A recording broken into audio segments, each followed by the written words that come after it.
Alright, so in the last geometry video, we talked about a special right triangle, which was the 30, 60, 90 triangle.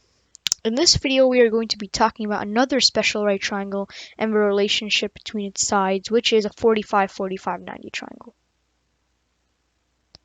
also known as an isosceles right triangle more commonly. So in a 45, 45, 90 triangle, you obviously have a 45-degree angle here and a 45-degree angle here. 45 plus 45 is 90, 90 plus 90 is 180, so they add up, obviously. Now, the thing here we're going to be talking about is given legs y, and it's an isosceles right triangle, so the legs are going to be the same. What's the hypotenuse? It's unknown. What's the hypotenuse? We're going to try to find that right now. So whenever we have a 45, 45, 90 triangle, we don't need to worry about the legs. The legs are going to be the same no matter what. The hypotenuse is going to be something, and it's going to be special, which is why you should always remember, like in a 30, 60, 90 triangle, you should remember that the longer leg is the shorter leg multiplied by square root of 3. The hypotenuse is 2 times the shorter leg in 30, 60, 90 triangle. In a 45, 45, 90 triangle, we have a similar thing. So let's just get started. So if we want to find the hypotenuse, we can just use Pythagorean theorem to find that a squared, b squared, c squared. A squared, we can just substitute the y in. So y squared plus y squared is equal to c squared.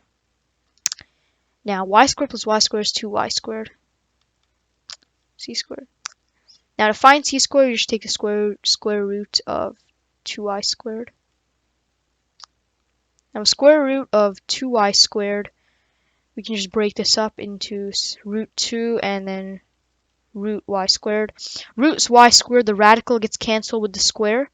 So it's just, we have y root 2. And that's a hypotenuse. So now that we know the hypotenuse, let's try to analyze what the relationships are. So the legs are always going to be the same because it's an isosceles triangle. The hypotenuse, we can see it's 2 times the measurement of the leg. And I'm saying the leg because, as I've said, the legs are the same. The leg measurement is y. Both legs are length y. And the hypotenuse is y times square root of 2. Now this is not a coincidence because y times square root of 2 is a characteristic of a 45, 45, 90 triangle. In a 45, 45, 90 triangle, given legs of x in measurement, the hypotenuse is going to be x root 2. That's the relationship between a 45, 45, 90 triangle. Now let's actually see this using some actual examples. And I'm going to put in some values for y, so you can actually see how this works.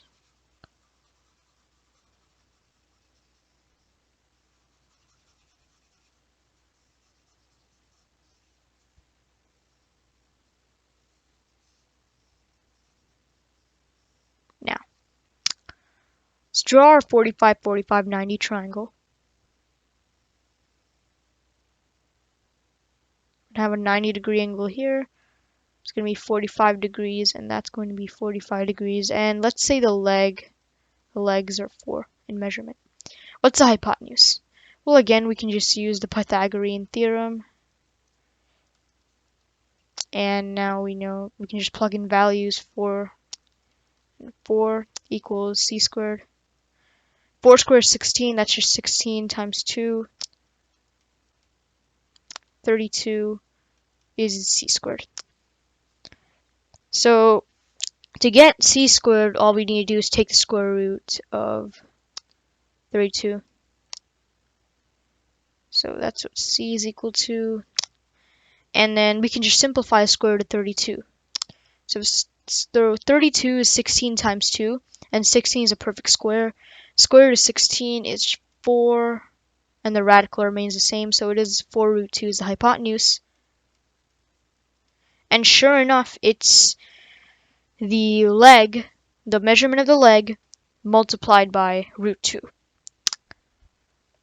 So that is the relationships between the sides of 45, 45, 90 triangle or an isosceles right triangle.